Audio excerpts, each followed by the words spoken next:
into it. So, a statistic out there for you.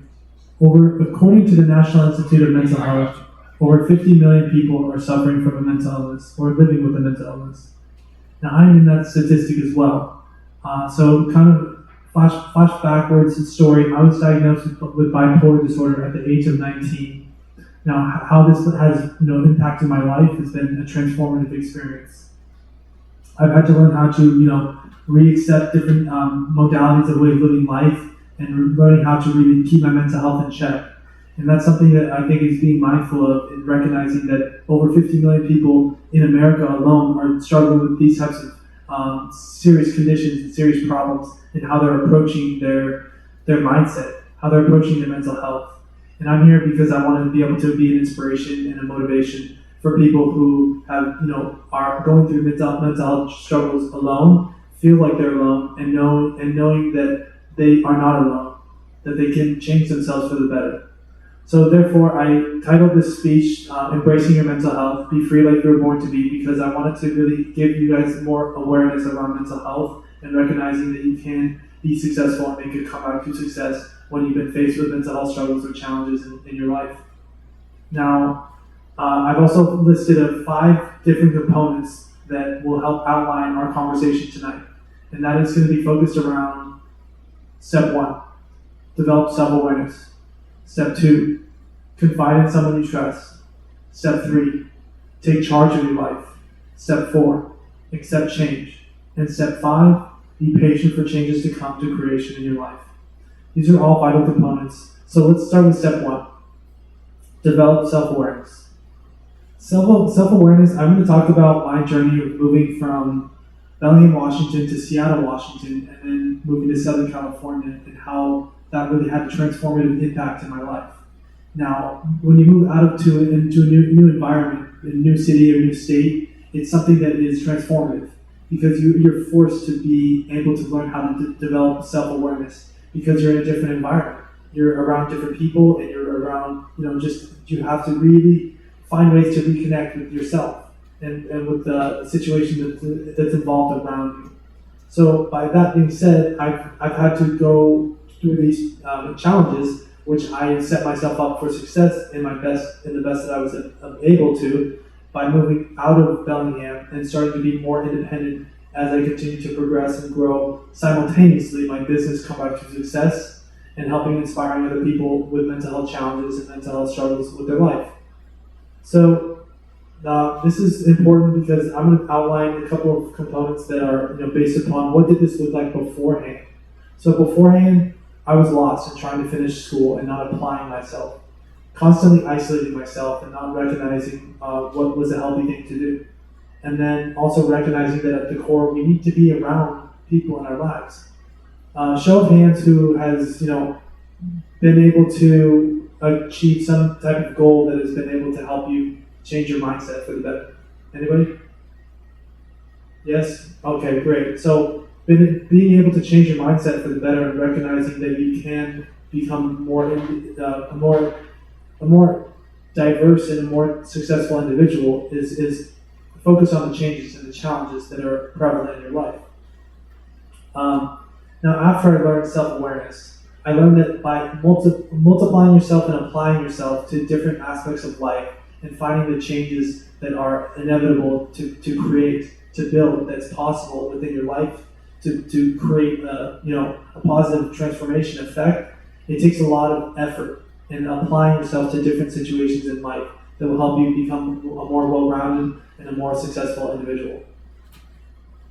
So the call to action, applying yourself, is key.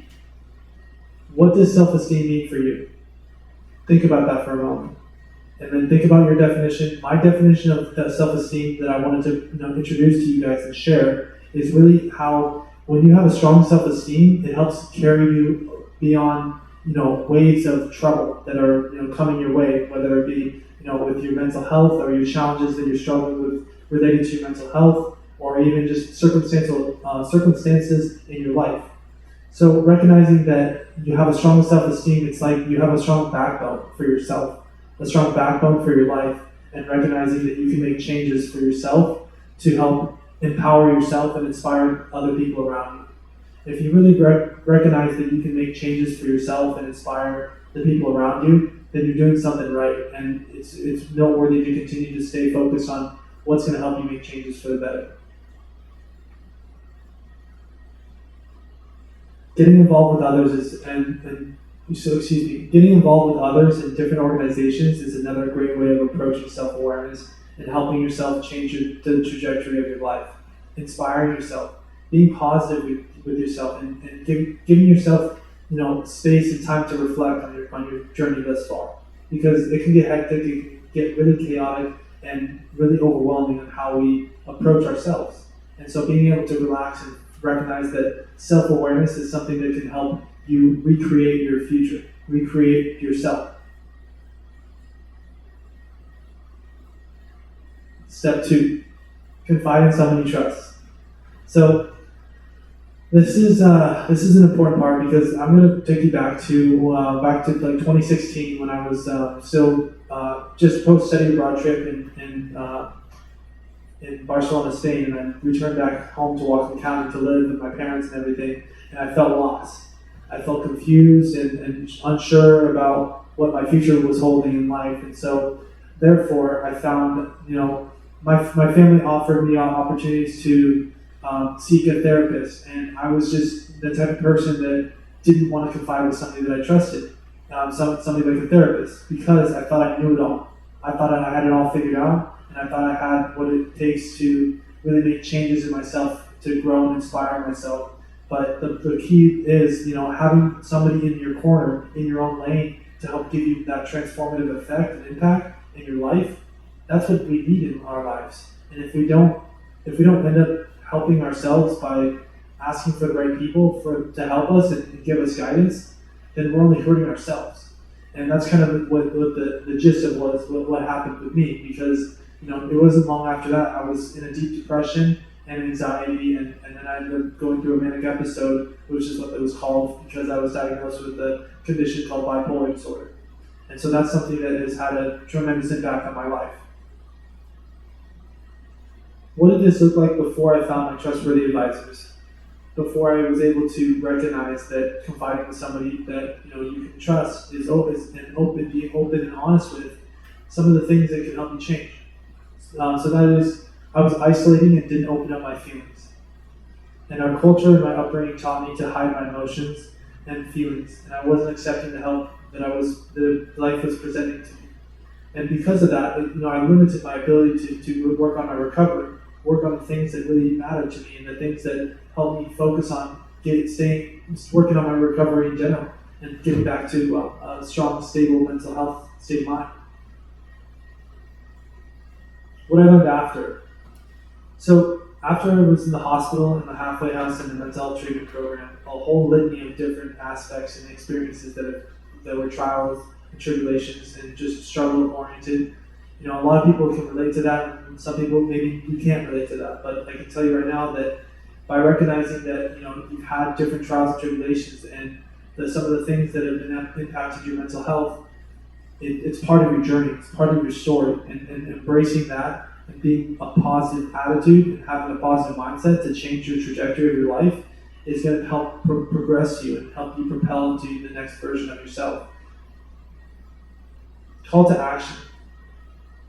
Trust the right people around you to navigate through a mental health crisis. Because, by confiding with the right people, the right person, and the right people in general, it will help you become a better person, a well-rounded individual, and you can also get dynamic feedback from other people so that they can help you become more aware of what's working in your life and also what needs to be corrected and what changes you can make. None of us are perfect, and because of that reality, just recognizing that it's just the overall guidelines and how we can approach ourselves to make changes is really what it all boils down to. So the other call to action is I push myself to start opening up with other people and recognizing that there's going to be times when I need to just be honest with myself about how I feel if I don't feel well right now, and if I do feel well, how do I embrace that and make changes to have the guidance from the right people to help support me. and to be in support with other people. Asking for advice and opening up to the right person can make all the difference. So let's move on to step 3. Take charge of your life.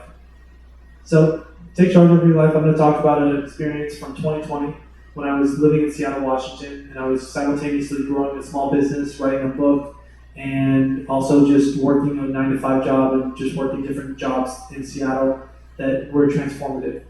Now, in 2020, after going through a lot of, prior to 2020, going through a lot of mental health struggles and challenges in my life, I really was able to recognize that there were some changes that needed to be made in my life, but also recognizing that I had a powerful story, and that powerful story is something that really I could harness. I could hone that to help make an inspiration in other people's lives.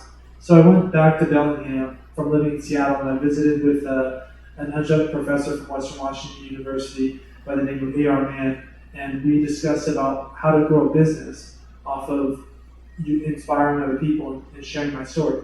And her recommendation to me was, Brandon, maybe you should consider writing a book, because you say that your story is powerful and that you have a lot to offer to the world. Maybe you should consider writing a book. And so, long story short, I ended up doing that.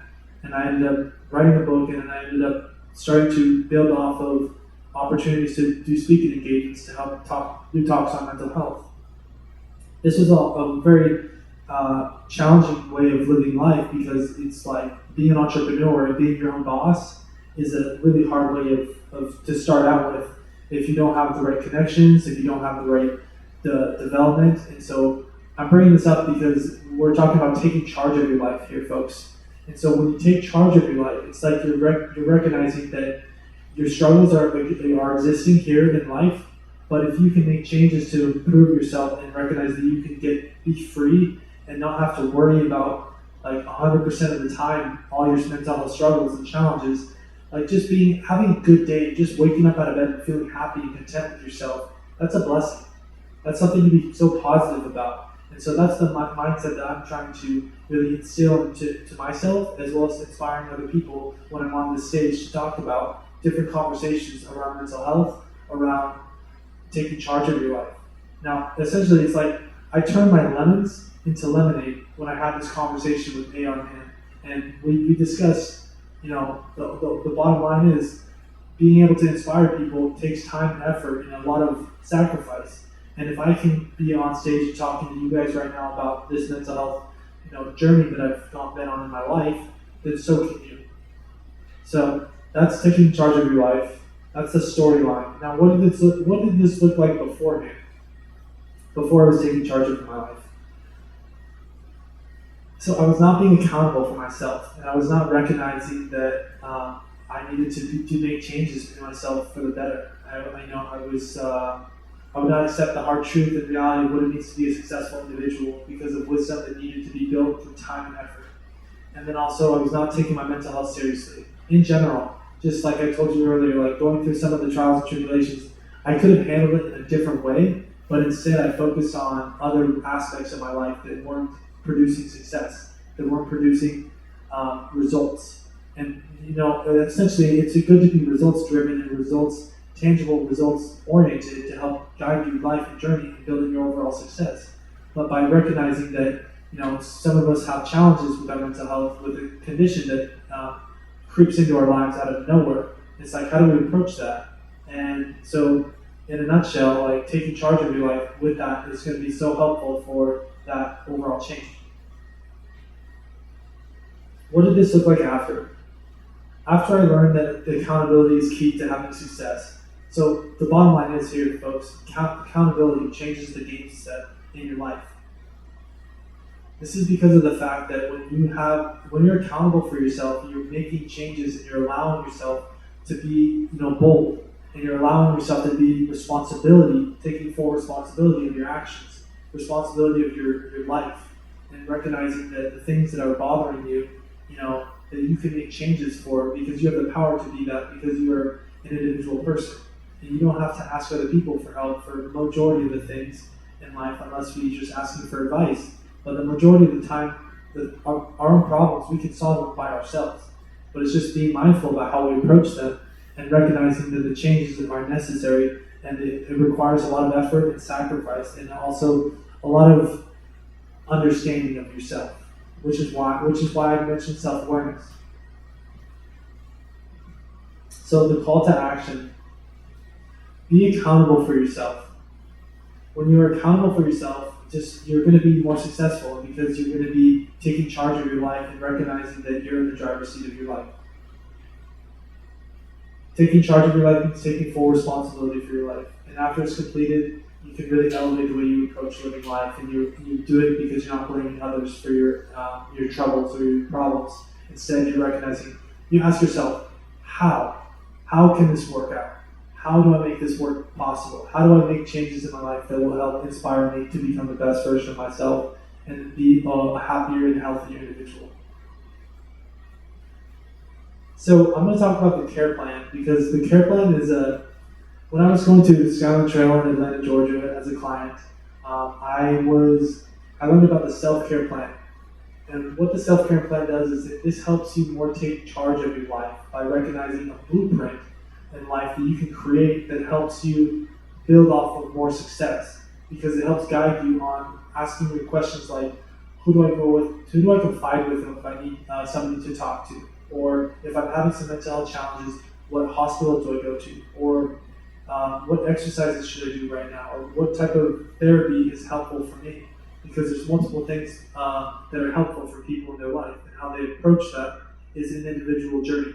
So the self-care plan, in a nutshell, is it just gives you more perspective and feedback for yourself, so that you can give yourself an ammo to change your overall success in life when you are feeling unsure about what to do with your life, about what to do with yourself. So that's just another thing to think about. Step 4, accept change. So I'm going to talk about the halfway house. This was a transformative journey. And for those of you that don't know what a halfway house is, I'm going to break it down really simple. It's like I got out of the hospital and I went to a halfway house. And a halfway house is a place where a lot of people who are really severely mentally ill go to and live and have life there. And it's really hard.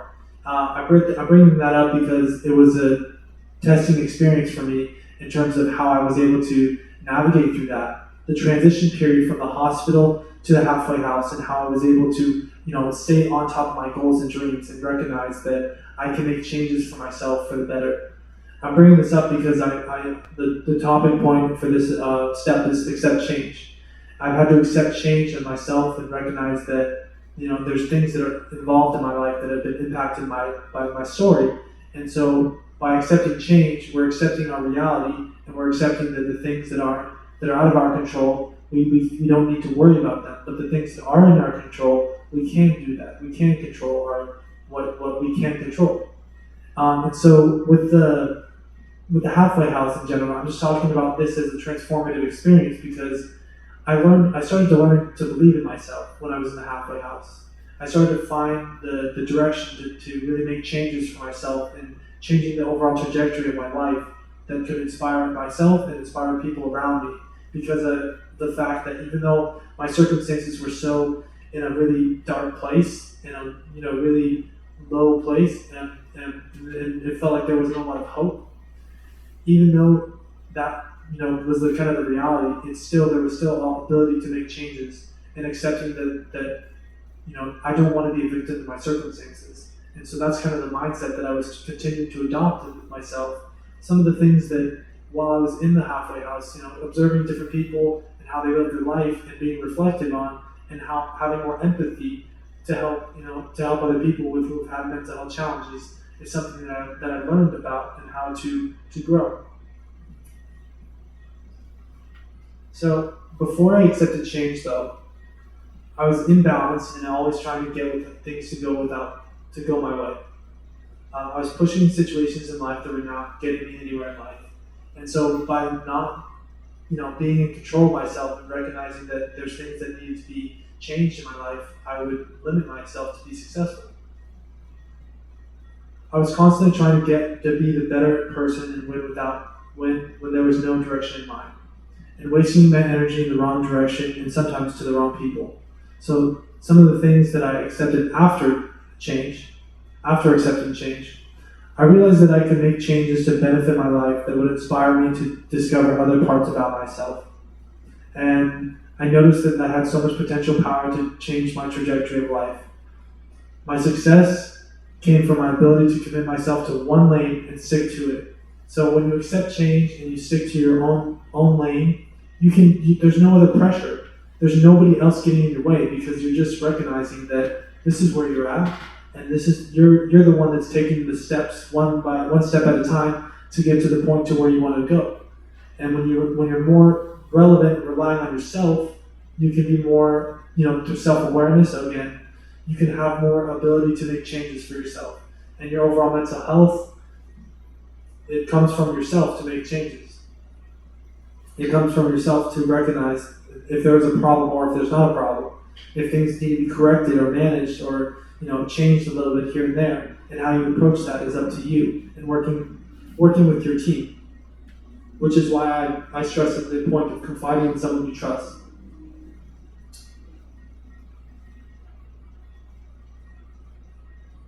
So the call to action for accepting change. Rise to your potential. And be flexible for what change has in life for you. And being flexible means recognizing that it's not always going to 100% work out in your favor.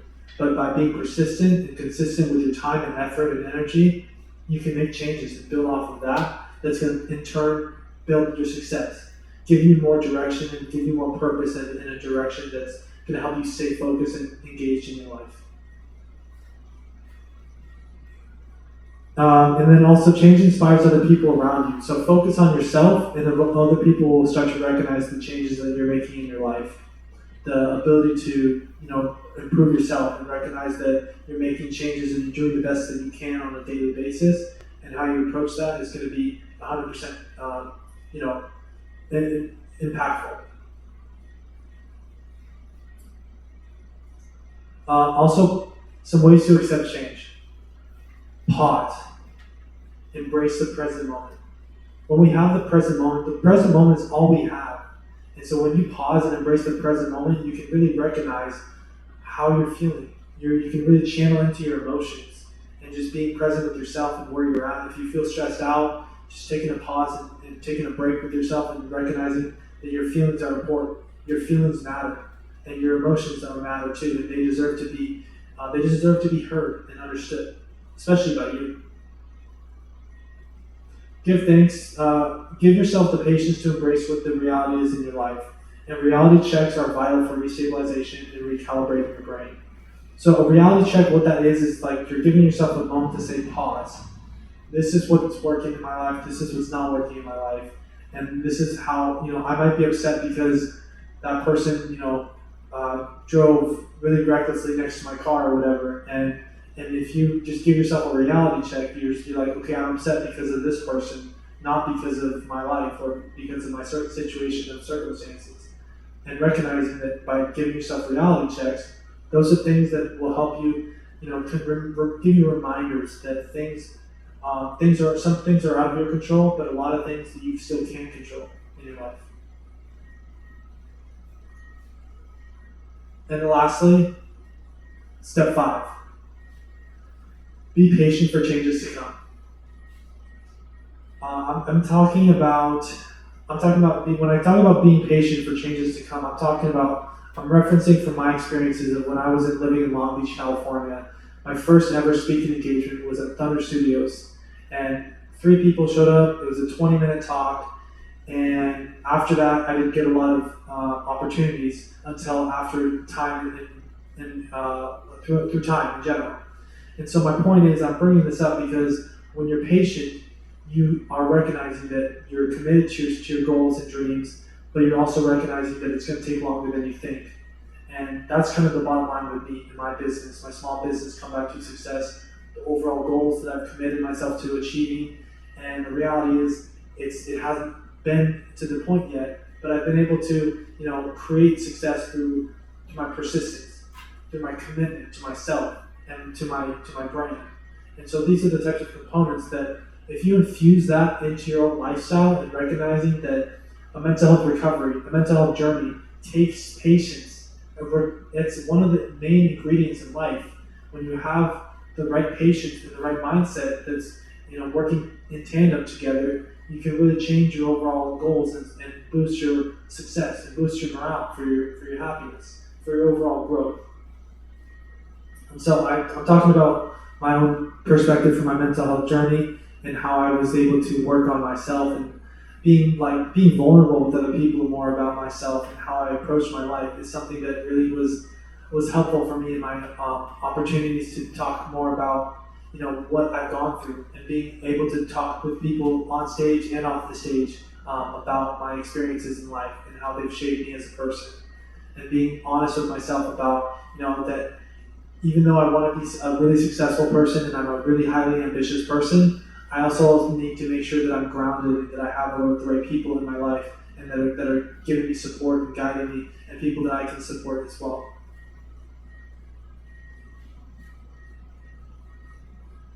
What did this look like before I was patient? I would constantly be rushing things and trying to get without giving. So this is important because without the patience for things to come to fruition, you will not be successful and succeed in the way you quite possibly can. Not being as confident in my own way of living life and being open to change, and lack of wisdom to make more justifiable decisions. What did this look like after I was more patient? Better wisdom and an approach to focus on how to achieve my goals that are in my own lane. So recognizing, looking at it from a long-term span of things and recognizing that here's where you're at, but here's where you want to be. And if it's taking a long time, and recognizing that it's going to take a long time, don't give up. And recognize that it's going to take a long time and put it into chunks rather than just give up on yourself, and recognize that you still have a lot to contribute to the world. I am more balanced and able to take better calculated risks to help me stay on pace as I grow in my life. As I grow my business, I found being able to trust my gut instincts and wait for opportunities to come my way as I continue to inspire and motivate. So the gut instincts aspect thing with patience is really just trusting your abilities, trusting yourself and having faith in your abilities to make changes to grow for the better. So call to action. The challenge is sticking with it and continuing to persevere when you have bad days. I can't stress that enough, because when you have bad days, there's going to be times when you just don't want to get out of bed, maybe, or you just don't want to exercise, or you just don't want to go to work. Those are some of the examples of what I've actually experienced firsthand, and how I've been able to combat that is through patience, perseverance, persistence, and a strong belief in myself and a purpose, and knowing that it's not every day is going to be a good day, but recognizing that I can make changes for myself that will help inspire me and in turn inspire other people. In closing, calculated risk is what has gotten me ahead in life. My book talks more in depth about finding your passion, and this takes time and effort, and you can truly deep down in your heart believe it. If you believe it, you can achieve it, is what I'm trying to say. And the next part is execution. An idea for overcoming your mental health struggles. Give yourself space and time to understand yourself more with self-awareness so that you can be at peace and happy like you were born to be. What do you need to do right now to take action for your life? What is the list of things you need to do to make a comeback to success? Let's go through them again. Step 1, develop self-awareness. Step 2, confide in someone you trust. Step 3, take charge of your life. Step 4, accept change. And step 5, be patient for changes to come. I found that God has helped me in times of trouble and need when it felt like there was nobody around to pick me up. Believe in yourself. Go get it. Go do it. Thank you. Thank you. We're going to open it up for Q&A right now, so if anybody has any questions, fire away.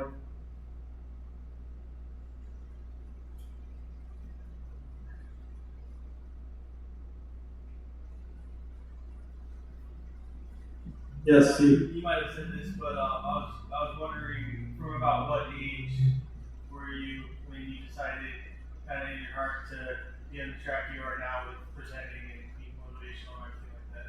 Oh yeah, that's a good question. So I would say probably I was 19 when I was diagnosed with bipolar disorder. So as far as the start of the whole dream to be able to be on stage, I think like 21 or 20, and then yeah, it's been a journey this far to try and create opportunities to inspire other people who have had similar mental health struggles and find that connection and the way to relate to them. That's the rewarding part. Any other questions? All right. Well, we're gonna wrap up, and thank you so much, everybody, for attending today's event, and enjoy the rest of your weekend. Have a good one.